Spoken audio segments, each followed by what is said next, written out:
Today, we speak with homeopath and educator Pat Deacon in Canada. She has agreed to speak on a topic that's very close to my heart, which is about some of the different prescribing styles we find in homeopathy. Something I always want to make clear to our listeners is that you're going to have a different experience with each homeopath you go to, and it's important to go to a practitioner you really feel comfortable with and you have really good rapport with, and then stick with them until your complaint has resolved. And depending on the complaint, this may mean weeks or months or years. But as you continue to build that relationship with your practitioner, you will eventually get to a very deep level of healing on a mental, emotional, physical, and even spiritual level. We have so many different prescribing styles which we can draw on, and Pat will go over some of them today. And we have over 8,000 different remedies which we can use to help our clients. So homeopathy really has no limits. I hope you enjoy the episode. Welcome to the Homeopathy Hangout podcast, where we discuss all things homeopathy from around the world. And now, your host, Eugenie Kruger. Homies, and a very warm welcome to Homeopathy Hangouts. Today, we are hanging out with the lovely Pat Deacon, all the way from Canada. Welcome, Pat. Thank you for inviting me, Eugenie. Hello, everybody out there. It's lovely to have you on today. Now, we're going to be chatting about different prescribing styles today. But before we do, I was wondering, Pat, can you tell our listeners a little bit about how you discovered homeopathy?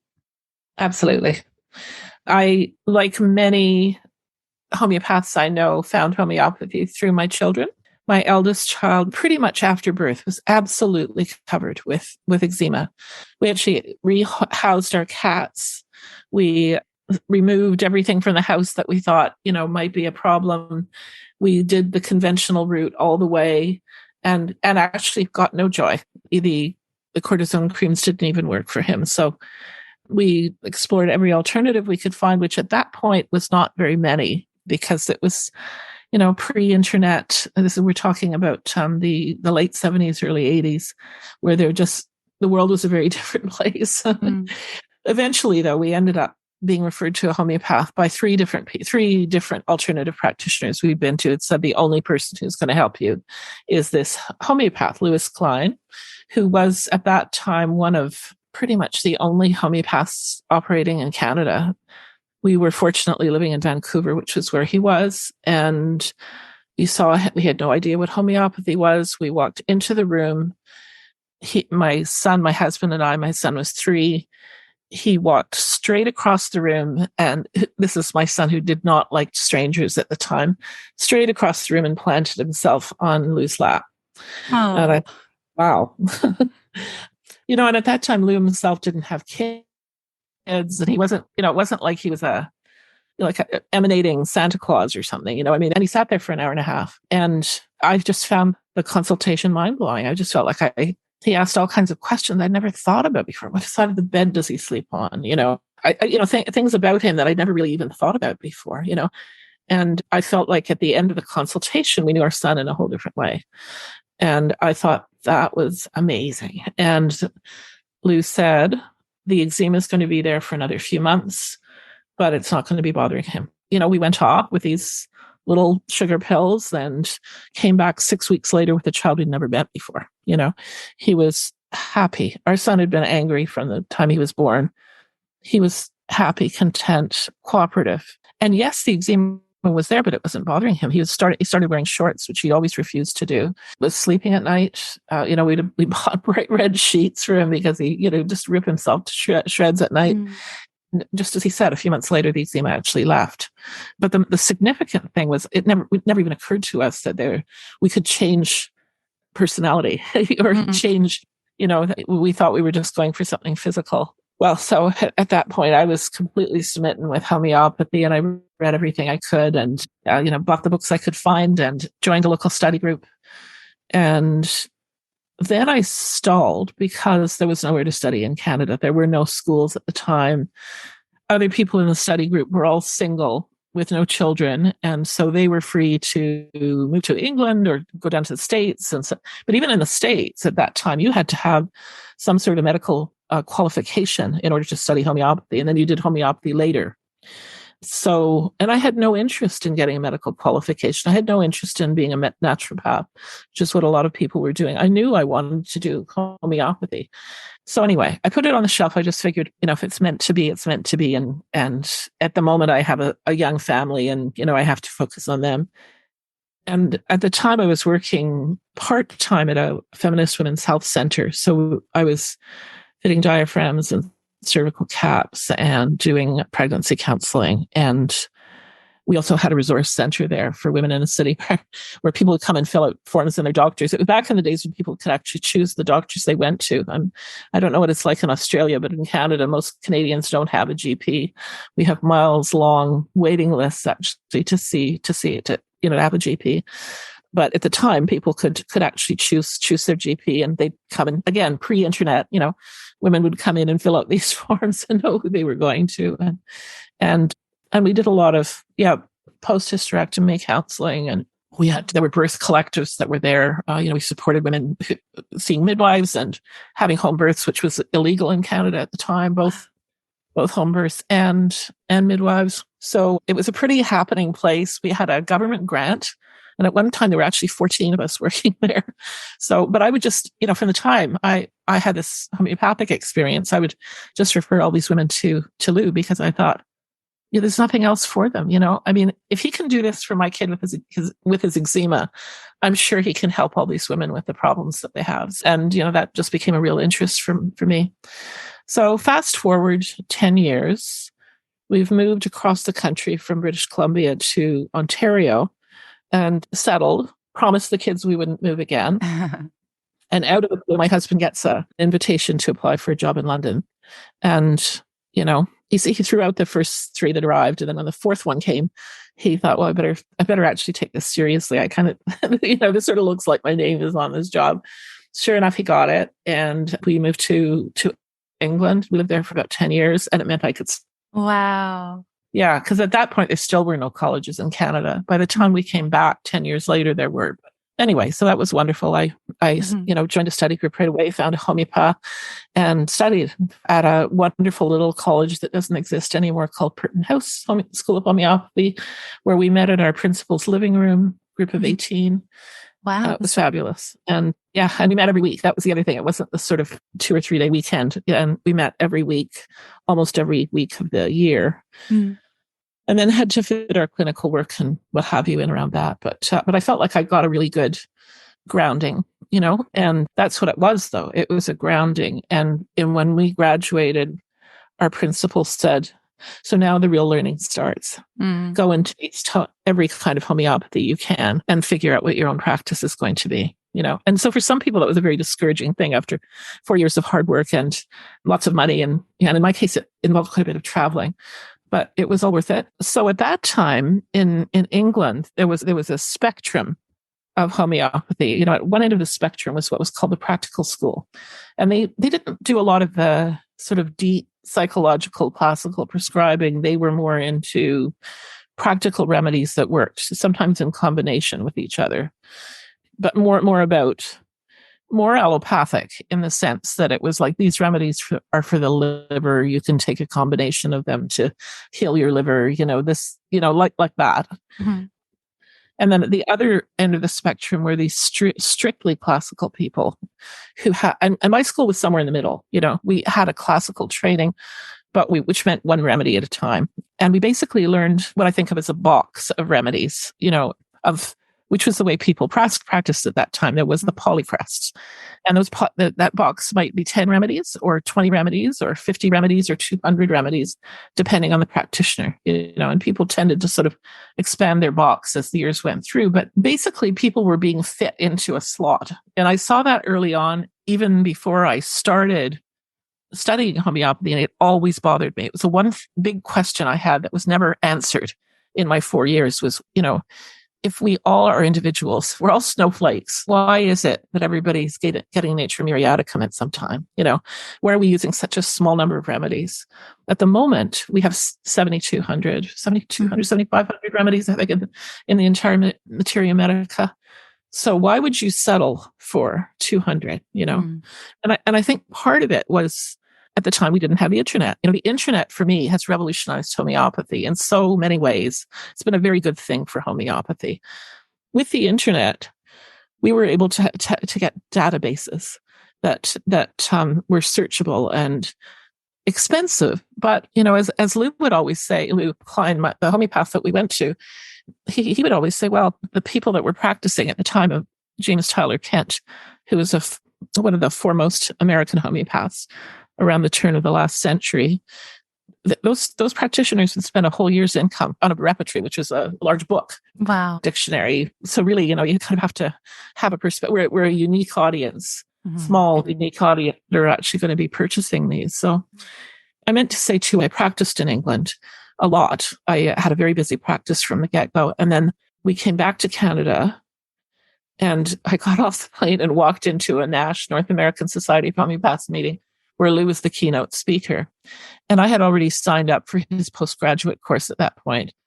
I was burnt out. So I went for my box of remedies to, as my principal suggested, taste some other things.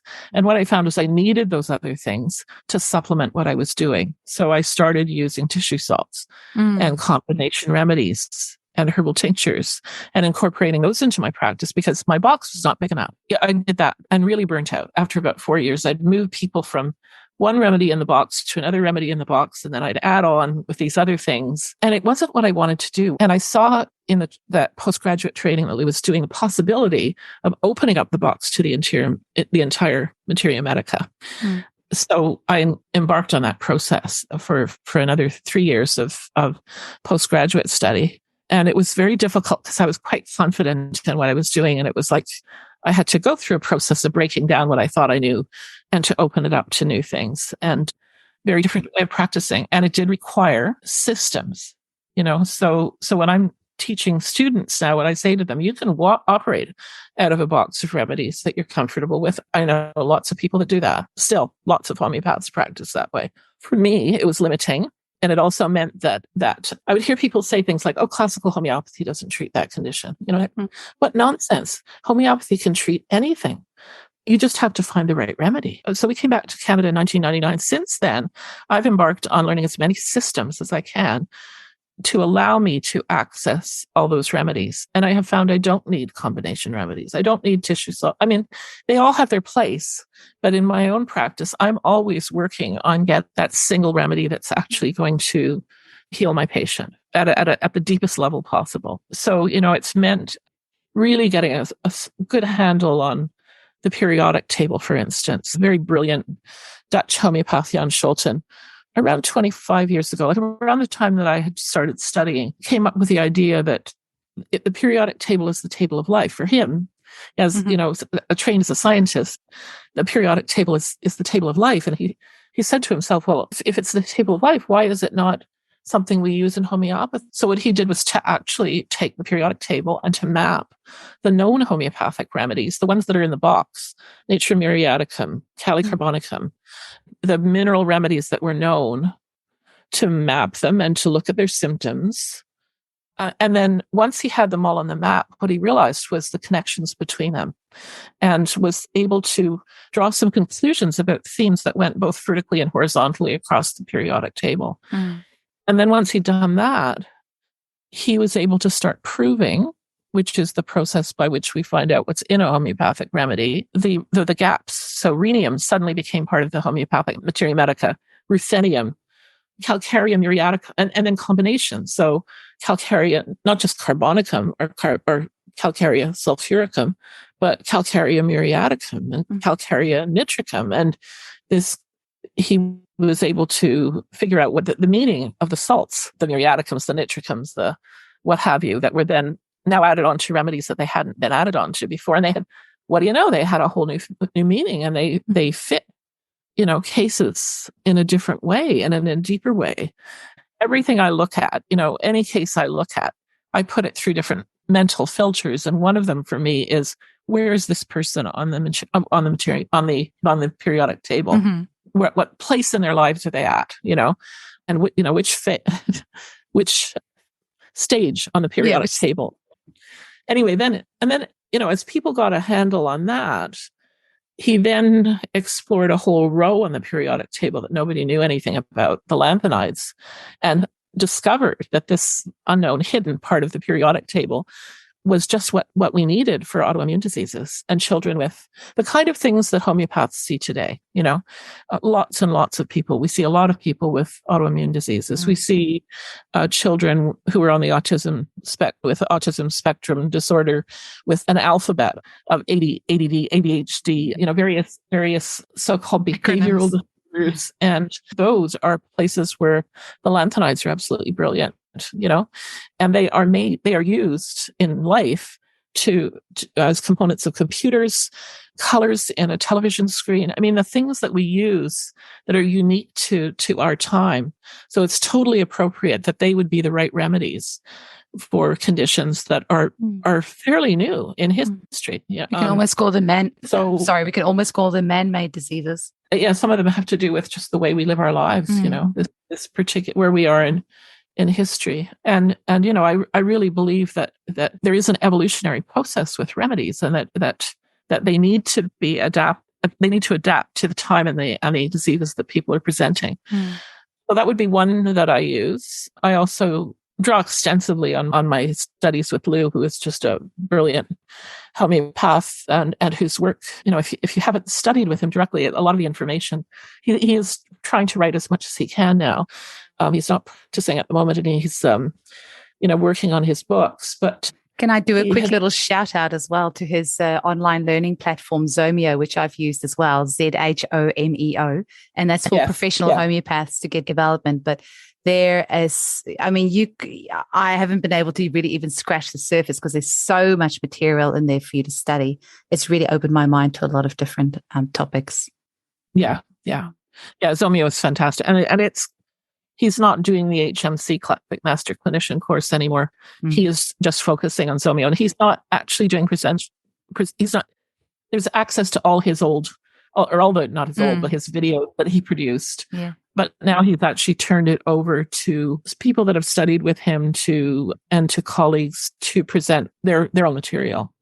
And a lot of them are people that don't present anywhere else. So they're, absolutely. It's a brilliant resource for everybody, that any homeopaths that are listening, if you're not subscribing to Zomeo, I really recommend, if you want to expand your own materia medica, it's a very good way of doing it. Absolutely.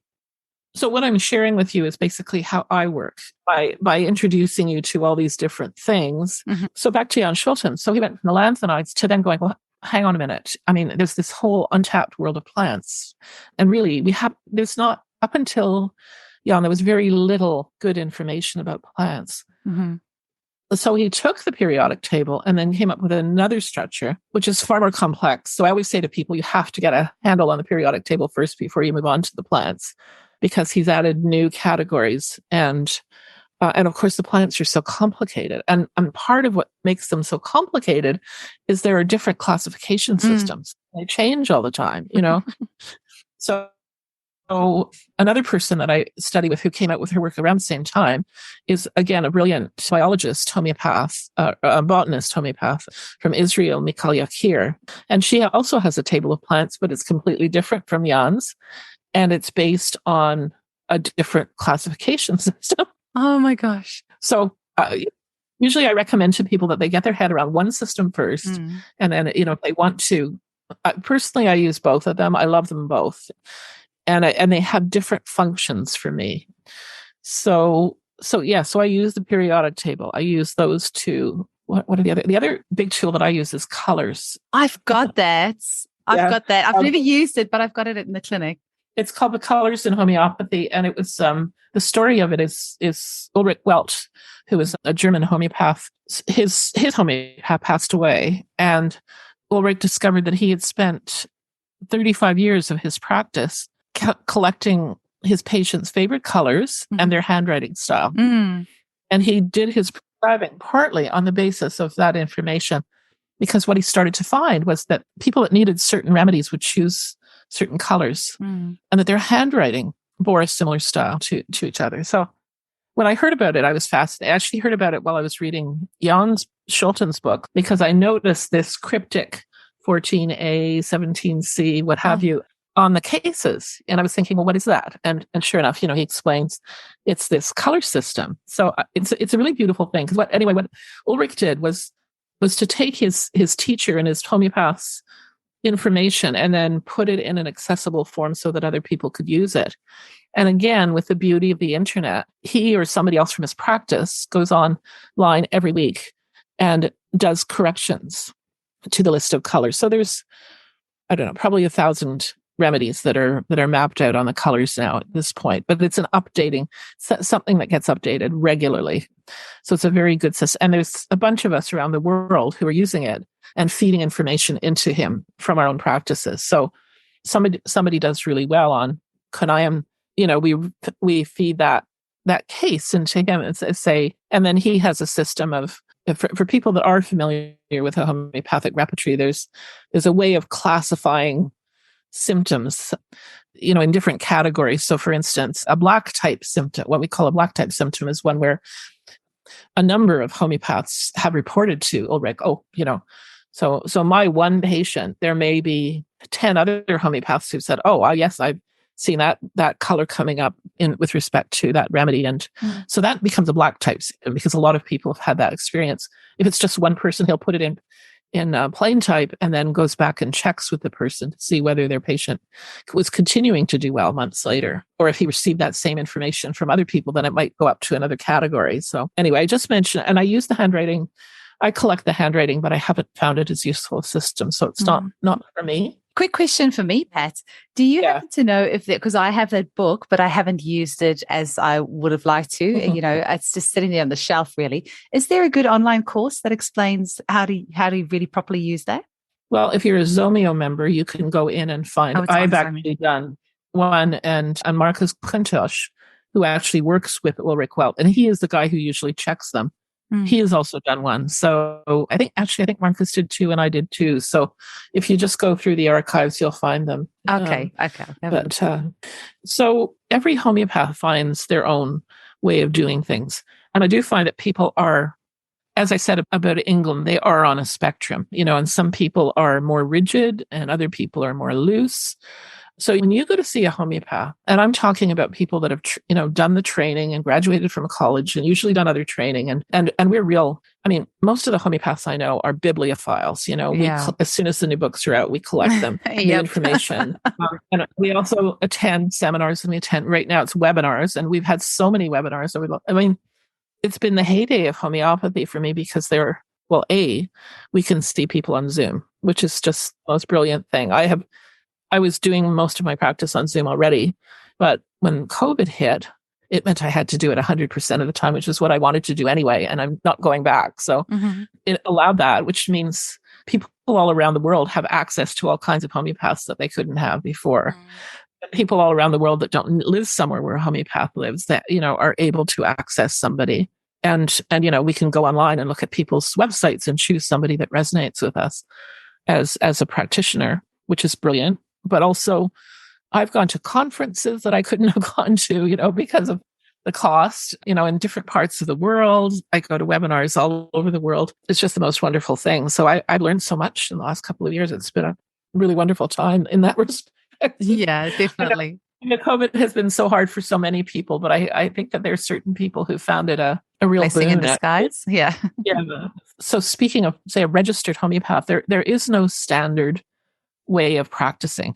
Everybody, it's very individual, and everybody uses what works for them. India is the heart of homeopathy, and if they have thousands of colleges, hundreds of thousands of practitioners, and they normally, but again, it varies a lot, but a lot of them are they train as doctors. They're very allopathic in their thinking. You have this condition, you use these remedies. They tend to work from a very small box, but they know that box back and forth, like backwards and forwards, like nobody else I know. They learn by rote, so they memorize the remedies, So it's a well utilized box, and I would say that's the majority of the Indian homeopaths. And then within that community, though, you've got different teachers who do things different ways. I mean, there's one fellow that some of your mums may be familiar with, Banerjee, who has a protocol for everything. You've got breast cancer, right? here are the remedies and here's how you take them. There's no individualization. It's just, straight up, these are the remedies for these conditions. And sometimes it works and sometimes it doesn't work, and the times it doesn't work are when you've got a remedy that's just completely has no relationship to that person at all. Yeah. But, it has and it's a very popular method for a lot of home prescribers to use because it is so black and white, cut and dried. Mm. And then on the other end of the spectrum in India, you have people like Rajan Sankaran, who taught something which was initially called the sensation method, and it's kind of morphed into other names and other things. But the idea was that you basically took one theme that a person would mention.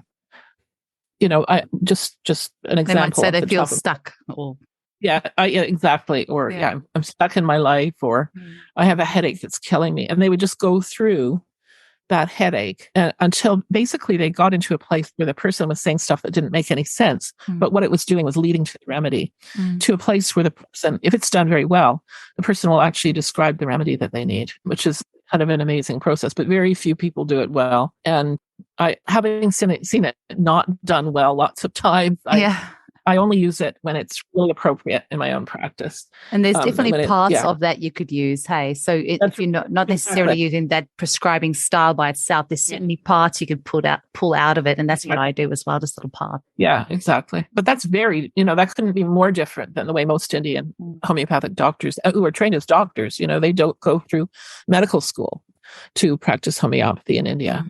And they go through homeopathic medical school, whereas other doctors will be trained in Ayurvedic medicine. They will also train as doctors, but they are using traditional ancient Indian medicine. And then others will be in an allopathic stream where they train that way. So, so that's a very different situation than the West, where in fact, what we call lay homeopathy or professional homeopathy only came into existence in the 1970s. And part of what facilitated that was that there was a plane crash. At that point, homeopathy was only practiced by a small number of doctors, MDs in England. And a whole group of them went off to a conference in Belgium and they had a plane crash. Many of them died. And as a result, it just kind of decimated the professional homeopathic community.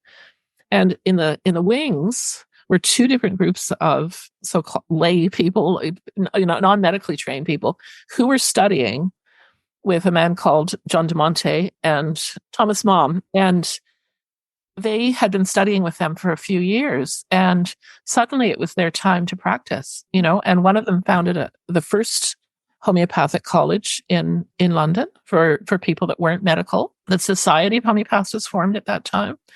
And suddenly, the world was open to homeopaths who were not medical doctors.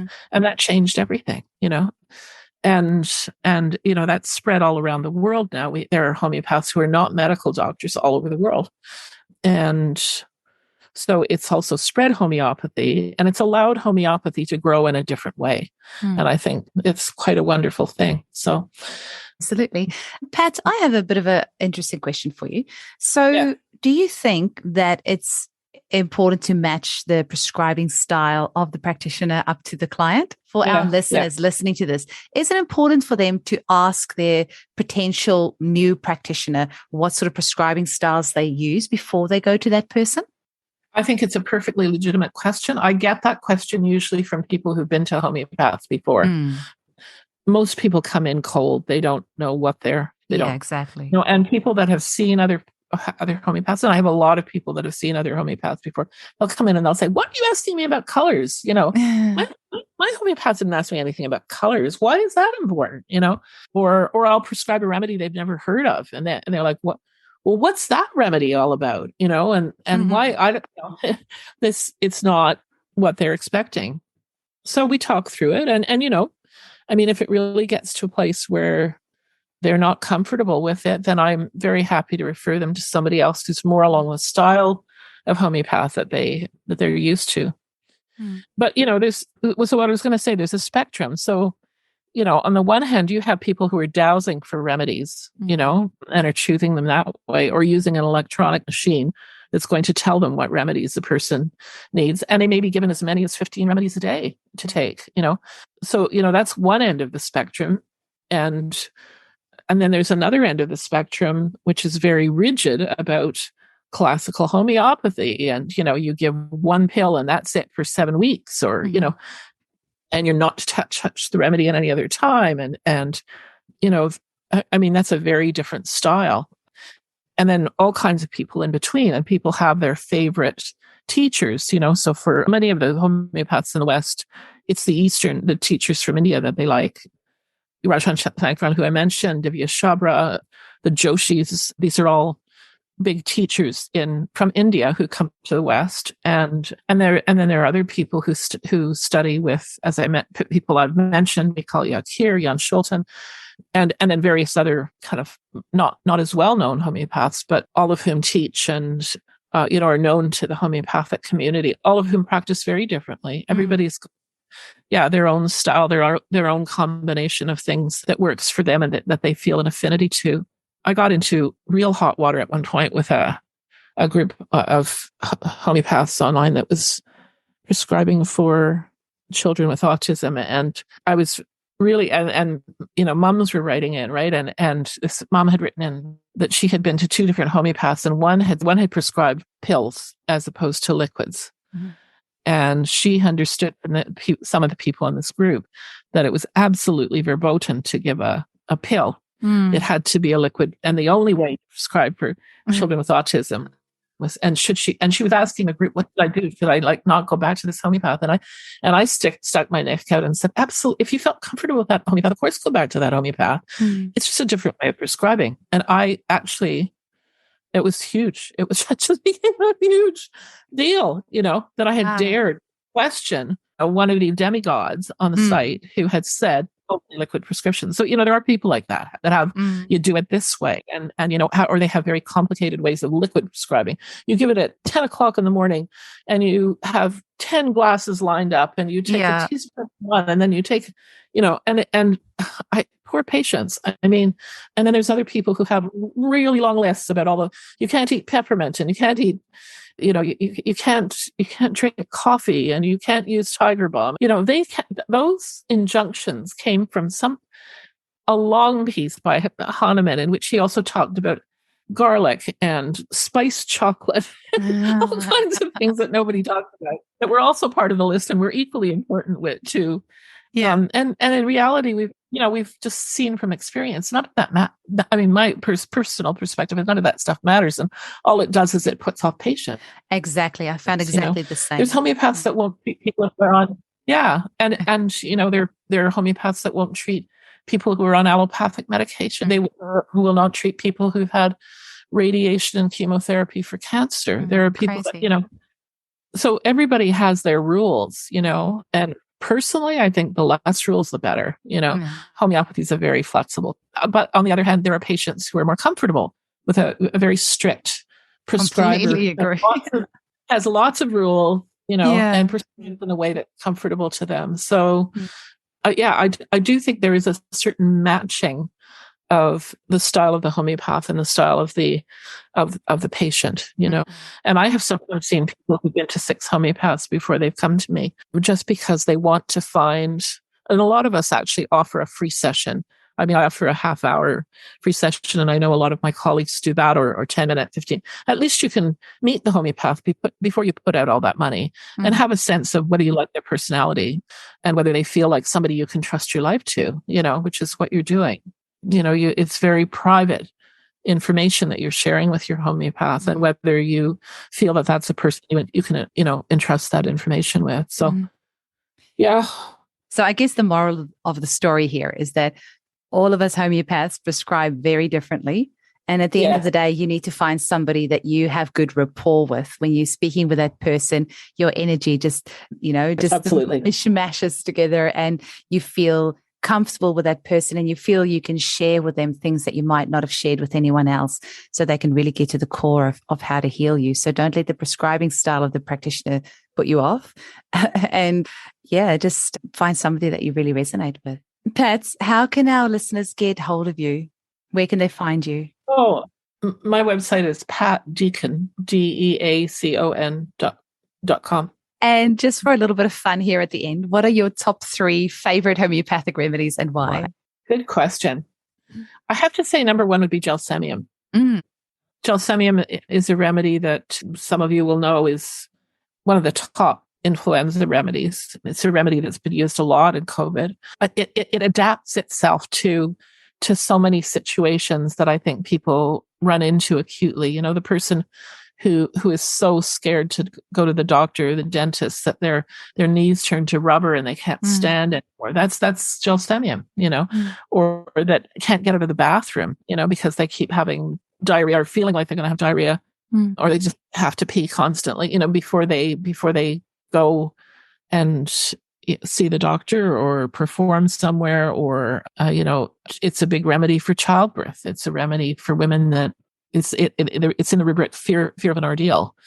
So for fear of childbirth, you know, it's the unknown and terrifies a lot of women, and their cervixes will close right up and they won't open to let the baby out. So gelsemium is just a wonderful remedy for opening the cervix and calming down the woman, you know. And often during the birth process, during labor, a woman will say, I can't do it anymore, you know, and will say, I just want to stop it. I want to go back. I don't want to have this baby. And, you know, and gelsemium is like magic in a moment like that. So yeah, it's, you know, there's so many, the flu thing is very big, but there's also all these other, and related to flu, I should say too. It's also a remedy I've used for people who've been sick with flu-like, you know, post-viral conditions where they they didn't know anything about homeopathy when they were originally sick. And they, you know, we sometimes have to go back to gelsemium. It's the remedy that they needed for the virus that they had in the first place. And they may have been sick for 20 years, you know, and with chronic fatigue syndrome, and gelsemium is there as a remedy. So that would be my number one. Well, I mean, what would we do without arnica, you know? I'm sure that's on most people's list of top 3 remedies. And again, it's a remedy that's used for so many conditions. You know, it's you can take arnica as a jet lag remedy. You can take arnica for the trauma of witnessing an accident. You know, again, one of those remedies that's useful sometimes years later, somebody that had an accident 15 years ago and they still dream about it. The arnica will stop that dream cycle, you know. And at the moment, we're using arnica a lot for blood clots. Oh, okay. So a new situation. Yeah. And it will stop bleeding. I mean, I've been seeing a lot of people with nosebleeds, kind of out of the blue, that had nosebleeds for years. Yeah. Either after they've had COVID or whatever, that suddenly this comes up as related to the blood clots. Actually, the opposite. You can't stop bleeding. Arnica's the remedy, you know, and it's, And lucky number 3? Oh boy. Buddleia. Oh, yes. Somebody talking about Buddleia. Tell us about Buddleia. Buddleia. I love it. Yeah. Okay. The Buddleia is a new remedy, a newly proven remedy. And it was proven, again, provings are a whole other topic, but there are many ways in which remedies are proven. And it is part of a group of remedies that a group of people in England have proved through meditation. And it tends to be used a lot by that community of people and not by others. I use it a lot. It's made from the butterfly bush. Yes, exactly. The Buddleia. I'm sure that grows in Australia. It does. Yeah, it's beautiful. Yeah. When we moved from BC to Ontario, we had tried to grow one, and, you know, it didn't survive the winter. It's just a bit of an odd plant that people really didn't know there. But in the UK, when we lived in the UK and when we lived in BC, we always had Buddleia bushes. And so I would say Buddleia, it's a trauma remedy. It's a really brilliant remedy for trauma and grief. And interestingly, the butterflies, one of the big indications for butterflies are children who've been abused.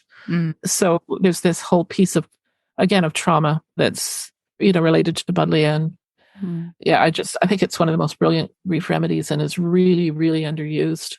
Definitely. And it has this ability to heal the planet. It's a remedy I give to a lot of my clients. And I say to them, when you go walking in the bush, go throw some remedies in the streams just to help heal the planet. It was so lovely to speak with you today, Pat. Thank you so much for sharing your wisdom. I really appreciate it. And I will chat again very soon. Okay. All right, Eugenie. Have a good rest of the day, everybody. And thank you for asking me. Thanks so much.